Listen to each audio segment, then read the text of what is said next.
The global Sumud flotilla is around a week away from reaching Israeli waters. The mission, made up of 50 boats, is intending to open a humanitarian corridor to the besieged Gaza Strip. With global figures like Greta Thunberg on board, the Israelis have tried to dismiss previous flotillas as made up of, quote, selfie yachts. But this time around, their rhetoric is getting more worrying. Over the weekend, Novara uncovered that if you Googled the Sumud flotilla, the top result would be a sponsored page set up by the Israeli government. And the aim of that page? To characterize the humanitarian mission as instead a, quote, terror flotilla. The website purports to show what they call the hidden networks behind the flotilla, and it includes this web of individuals, which purports to show connections between organizers of the flotillas and Hamas. Now, the connections are incredibly tenuous. The key claims appears to be that an organizer of the flotilla was arrested by the Egyptian dictatorship for helping organize a march to Gaza, and that the Muslim Brotherhood were also involved, or some people from the Muslim Brotherhood were involved in that campaign. Now, of course, the Muslim Brotherhood were democratically elected to lead Egypt before they were overthrown in a military coup in 2013. Right, so the idea that you helped organize a demonstration in Egypt that their military dictatorship didn't like doesn't really seem like a reason to judge someone particularly harshly. To me, this looks like desperate stuff. But that doesn't mean it's not worrying. David Adler, who we've often had on Novara Live, is on the flotilla, and he tweeted this.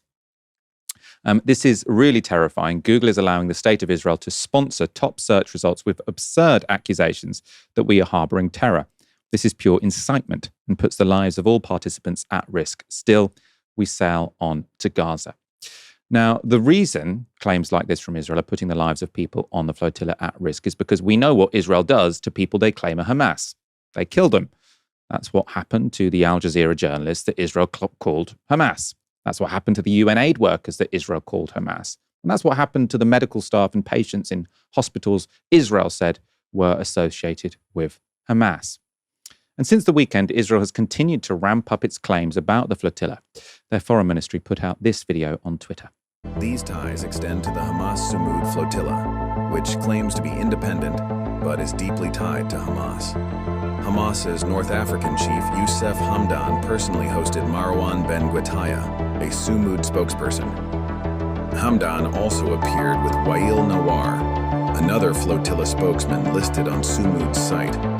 From Barawi to Hamdan, Ben Guettaya and Nawar, the web is clear. This is a Hamas flotilla. Now, again, the claim seems to be that because some people involved in the flotilla have ever in their lives met members of Hamas, they are therefore Hamas, and this is therefore a Hamas flotilla.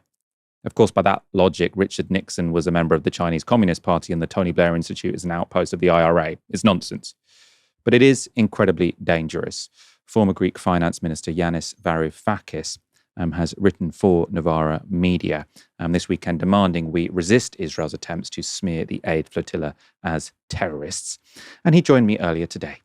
As we speak, the IDF, the Israeli army, is planning meticulously the manner in which they will assault our people on the flotilla. The first step before doing this is to issue the smear campaigns that they have in typical, well-tried fashion. First, they slap the Hamas logo on your forehead, and then they shoot you. Sometimes they shoot you first and then slap the Hamas logo on you. But on this occasion, because they are, as I said, meticulous planners of their genocidal activities, they've done this in advance. There's a very long tradition. Go back many, many years since the first flotilla was attacked with people that were killed by Israeli commandos.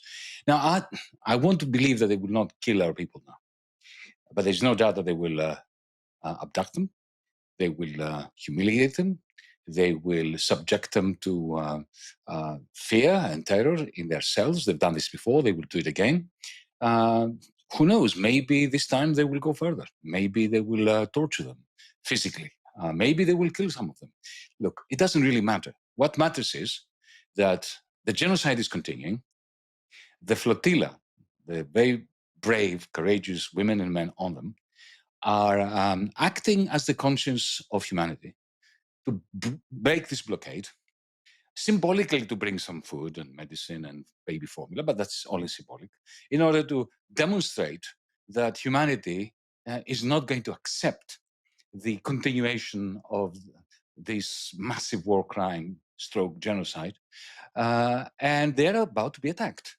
So all of us, you, me, everyone, we have a duty to prepare public opinion, to create enough noise so the calculating propagandists who are measuring, they're trying to calculate the pros and cons, the benefits and losses of the Israeli propaganda machine, realize that they have more to lose by abusing our people and by assaulting them in the propaganda game than to gain.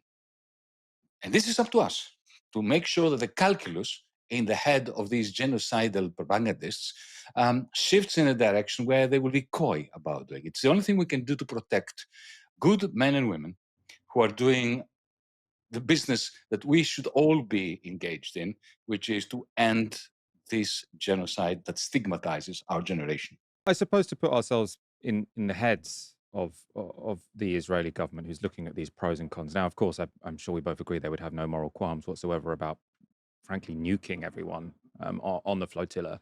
But when it comes to the strategic question, it does seem to me like there would be more cons than pros for the Israelis to do anything, for example, to Greta Thunberg or to our friend David Adler, purely because he's an American citizen. So do you see, how are you thinking about this? So to me, yeah, I'm sure Israel would love to do whatever it could to all of these people, but presumably having people like Greta on the flotilla does give them some level of protection. How are you thinking about this?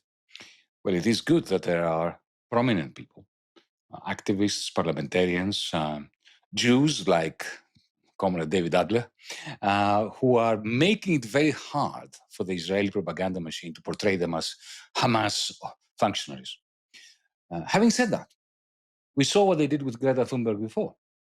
The last time Greta very courageously was on a flotilla, the IDF, the Israeli army, took a picture of her wearing a life vest while she was being handed a sandwich. So this is, they're very good at propaganda, and they will try to denigrate these figures, the figureheads of the flotilla, and they will try to portray them as, pampered Western kids who have nothing better to do with their time than to enter without much thought or reason a war zone. This is how they want to present it. So it's important that we, and I think that, congratulations, Novara is doing a very good job at this, we need to explode that myth before it happens. This is a genocidal project, and the people who are trying to enter Gaza are in the business of doing that which the United Nations should be doing, our government should be doing, our great and good institutions should be doing, which is to end the genocide which is unfolding with the connivance of our governments, even those, maybe I would say especially those, who are now shedding crocodile tears and recognize Palestine. I think it's very likely that they will take very violent action against a boat which doesn't have Europeans or Americans on it. Because remember, there are 50 boats as part of this flotilla. I assume if there are any boats that only have non-European or non-North Americans or Arabs on, or, heaven forbid, Palestinians, they're going to have absolutely no qualms strategically or morally about causing real harm. We've seen that, however prominent you are, Shireen Abu Akleh, right? However prominent you are, if you're a Palestinian, you're fair game, according to the Israelis. Yanis, I want to talk about a slightly different development over the last couple of days, which is Britain alongside Australia, France, Canada, a few other countries recognizing the state of Palestine. Does that seem significant to you? It is significant because it shows that public opinion can make a difference. These governments are totally in the pocket of the apartheid state. They have aided and abetted Netanyahu from day one. They may not have liked him, but they aided and abetted him. They still aid and abet him. But, at some point they realized that they are bleeding public support. The Labour Party in Britain, the Australian Labour Party in Australia, Carney, the freshly appointed or elected Prime Minister in Canada, Macron in France, they are all scared of their own electorates because they can see that what happens is the ultra-right is effectively genocide washing itself by embracing Israel, trying to prove that, yes, they are fascists, but they are not anti-Semites. And the left is abandoning them. So the centrists they need to do something to demonstrate that they are not complicit in the genocide. But in the end, of course, we should see through this. Because if Keir Starmer wanted, if he really cared about the Palestinian state, the first thing he should try to do is to stop the genocide. Because if the genocide continues and is completed, there will be no Palestinian state. And the thing to do if you want to end the genocide is stop providing weapons and to stop providing military and intelligence support as the British Army is doing from its Akrotiri base in Cyprus. If he really wanted Keir Starmer to make a difference, he would have sent the Royal Navy to escort the flotilla so that the Israelis do not attack it. Those would be moves that would end the genocide tomorrow. If Western Europe and the United States and Canada and Australia embargoed Israel, if they stop providing them with F-35s and the accessories that are necessary to run them, and the bombs, and the intelligence support, then the genocide would end. Now, I've been part of political parties, I've led political parties that have advocated for the recognition of the Palestinian state.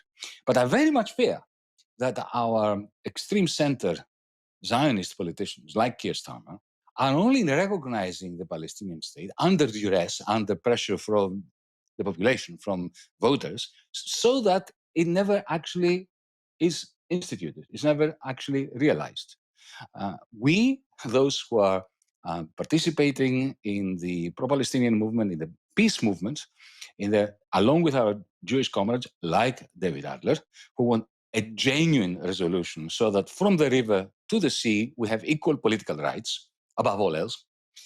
We have been arguing for the recognition of the Palestinian state in order to create equal political rights, at least discursively, between Palestinians, Armenians, Jews, Muslims, whoever lives between the river and the sea. And we look askance at people like Macron and Keir Starmer, who are, Johnny-come-latelys. It's good that they are recognizing Palestine, but we are going to be pushing them and pressurizing them to take the steps like boycotting, divesting, and sanctioning Israel, which is the only thing that is going to change the course that Netanyahu designed 30 years ago for ending any possibility of a Palestinian state. What's your analysis of why Western leaders, like Keir Starmer, he's a prime example here, won't do anything beyond the symbolic when it comes to Palestine? Because I had a friend yesterday who sort of asked me, Keir Starmer, why is he recognizing Palestine, considering he's been so, I suppose, slavishly following Israeli lines in many ways, including the prescribing of Palestine action? And I suppose the best answer I could give is because this is cost-free. I think they are genuinely terrified of anything that might have the smallest sort of hit to growth. They really want to say Britain is open for investment. So the idea of an activist group being successful in kicking out a company like Elbit Systems was terrifying to them. So that's why they cracked down really hard there. But they were willing to go against the Americans and the Israelis to recognize Palestine because it doesn't cost anything. And so this is kind of about sort of money. But I don't know, you might have a different analysis. Well, firstly, you have to look at, all these labor leaders, most of them having received quite substantial sums of sponsorship from Israeli sources and Zionist sources, from Yvette Cooper to, let's not name names now, but half of the British cabinet has received financial support from Zionist sources. But that's not the main thing. The main thing, the reason why he's now put on this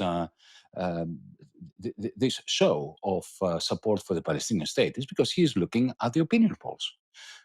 Already in the general election, he lost a number of seats as a result of his pro-genocide stance.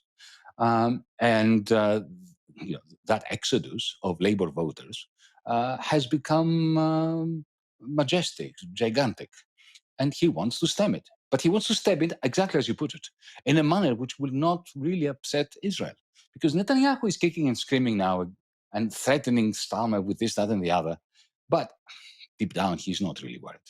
The only thing that would worry Netanyahu now is sanctions, an embargo on weapons, an embargo on trade, financial embargo, something similar to what the West is doing to Putin and Russia. That would really scare the living daylights out of Netanyahu. So I would not be surprised if next time Netanyahu and Keir Starmer meet, despite this public row following the recognition of the Palestinian state by Keir Starmer, I wouldn't be surprised if they wink at one another, saying, "Oh, okay, we keep moving on together." No, I agree. I think there's an element of sort of Netanyahu's anger that's a bit performative. It's sort of say, "Oh, I'm so angry at this thing," which makes it seem like these Western leaders can tell their electorates that they've fallen out with Netanyahu, even though they're, as you say, sort of not withdrawing any of the material commitments that Israel needs to continue its genocide.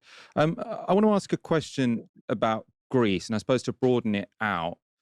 Throughout this genocide, I think people are getting an idea of the political span of Europe. So sort of Spain and Ireland have been relatively strong when it's come to sticking up for Palestinians. Germany has been sort of particularly pro-Israel. Then you've got sort of France and Britain somewhere in between. Where does Greece stand here? Because as far as I understand it, they're now, I suppose, one of the few European countries that hasn't recognized Palestine numerically. Actually, I'm not sure it is still a minority, but they haven't recognized Palestine. Can you talk about the relationship of Greece to Israel? Well, I think that Greece is a very good example of the veracity, of the truth in the slogan that we like to use wherever we are around the world, that unless Palestine is free, our nations cannot be free. You mentioned Spain and you mentioned Greece. Well, you will recall we had a Euro crisis 10, 15 years ago. And our countries in the periphery, including Greece, including Spain, were pushed very hard by the financial sector, by the United States, by the federal government in Berlin, effectively to surrender to permanent austerity and to turning our countries into colonies of the capitalist metropolis, right, of Brussels, Frankfurt, Berlin, and Washington. Spain was not totally defeated. They were lucky to escape the fate of Greece. In the case of Greece, from 2010 and especially 2015, when I was in government very briefly, we put up a fight. And as a result of disunity in the left, within our own government, we were defeated and we were crushed. Michael, let me tell you this. I resigned the finance ministry at 6 o'clock in the morning on the 6th of July, 2015. 6 hours later, my prime minister, with whom we fell out and who succumbed to that blackmail, effectively surrendered, sent the foreign minister and the defense minister to Tel Aviv and signed a colonial-like agreement where effectively the Republic of Greece granted the Israeli defense forces and air forces essential sovereign rights over Greek airspace so that they can train their pilots.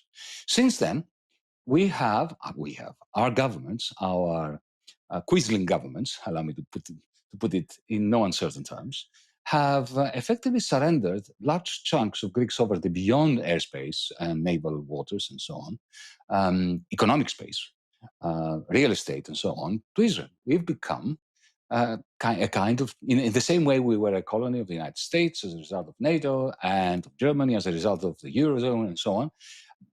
The Israeli companies that Francesca Albanese's excellent report on the financial dimension and economic dimension of apartheid and of genocide in Israel, if you look at those companies that are mentioned in the United Nations Special Rapporteur's report, they are here in Greece. And now, let me give you a very simple example. Greece has a small military-industrial complex. Companies that made tanks, made anti-aircraft missiles and guns and so on. They all belong to Israeli companies now, all of them. They've been handed over.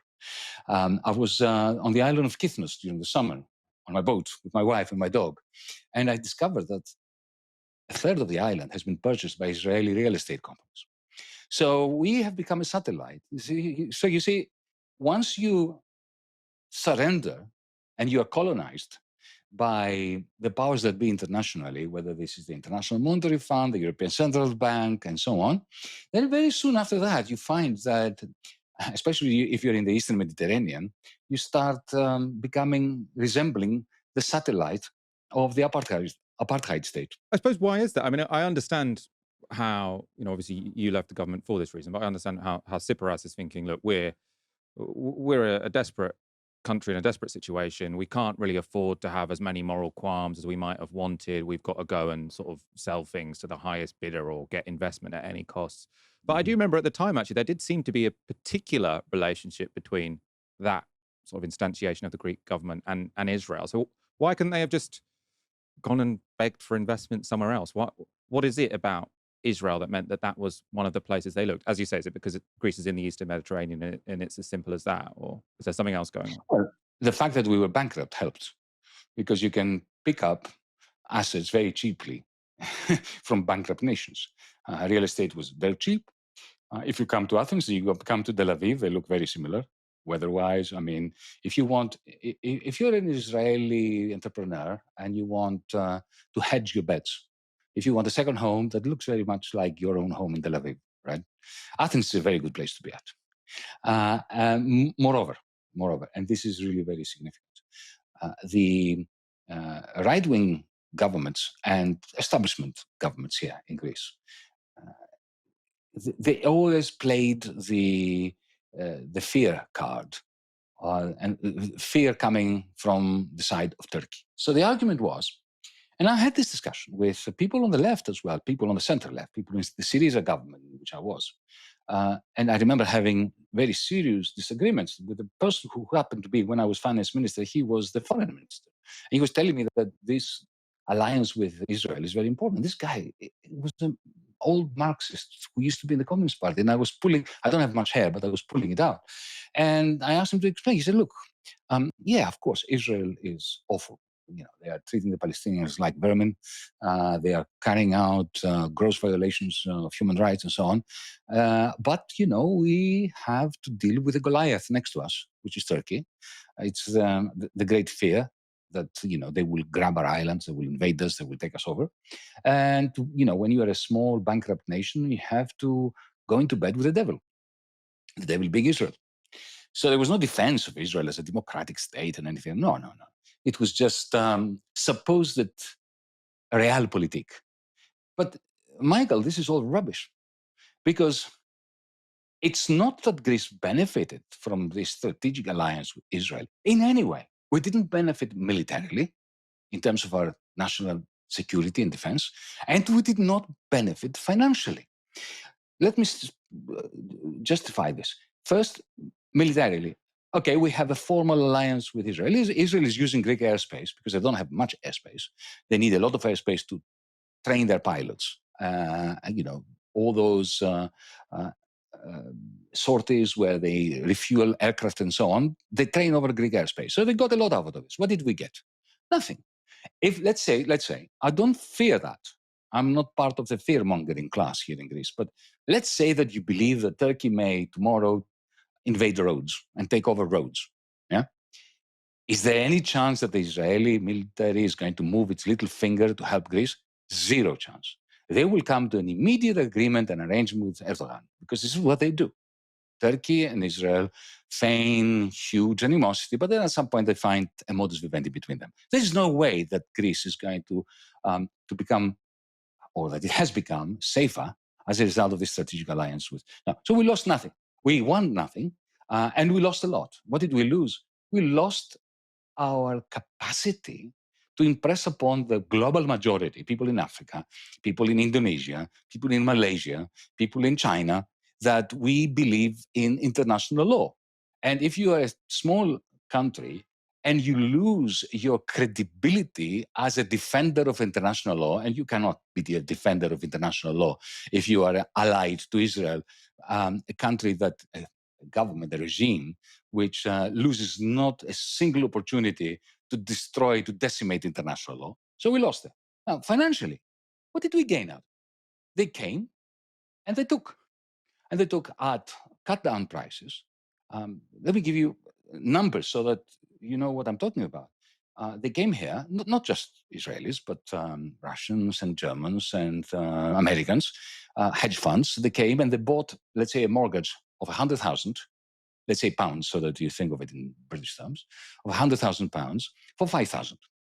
It was a distressed mortgage. People couldn't pay their money, their dues, their mortgage repayments. So it was sold at 5% of its value.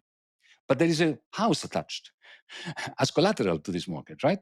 Which it used to be worth 200,000 before the crisis. Now it's worth 80,000. So they buy a mortgage for 5,000, and then they evict the family and repossess the house, sell it off for 80. They've put in 5. They've gotten out 80, and that money they take to the Cayman Islands legally. Now, where is the benefit for Greek society on this? So we are neither safer as a result of the strategic link between Greece and Israel. We are not richer, we are poorer, and we have lost our reputation as a good global citizen, especially in the eyes of the global majority, of the global south. You've spoken about Syriza, so sort of a new left party at the time in Greece, which you sort of joined to enter government, and then you believe it sort of abandoned its principles and lost its sort of purpose, I suppose. In the UK right now, as you'll know, we've got we were supposed to have a new left party, but it seems to have forgotten its purpose before even forming. So instead of sort of debating how to take the reins of the state and defeat reform, they're arguing over email lists. What's your view, if you are indeed sort of following the story, while I have you, of, I suppose, can we call it a crisis in the Your Party movement? Oh, yes, an existentialist disaster, a catastrophe, a row that should never have taken place, and it should never have been projected into the public domain, that allows Keir Starmer reform, the new fascist movement that we can see with Tom Robinson filling the streets of London. It allows them to laugh at the left. And the worst part of it, Michael, is that what it does is it deflates the real hope that hundreds of thousands of people across the UK, but also beyond the UK, here where we are, because we're internationalists, we're leftists. We want to see the realization of this hope in Britain under your party, or whatever they might call it. So this is why Ken Loach and I wrote an article in The Guardian, effectively pointing the finger at all of them. We're not taking sides. We don't care who did what to whom, what grievances they have. And we said, this is not your party. It is the party of the masses. Get your act together.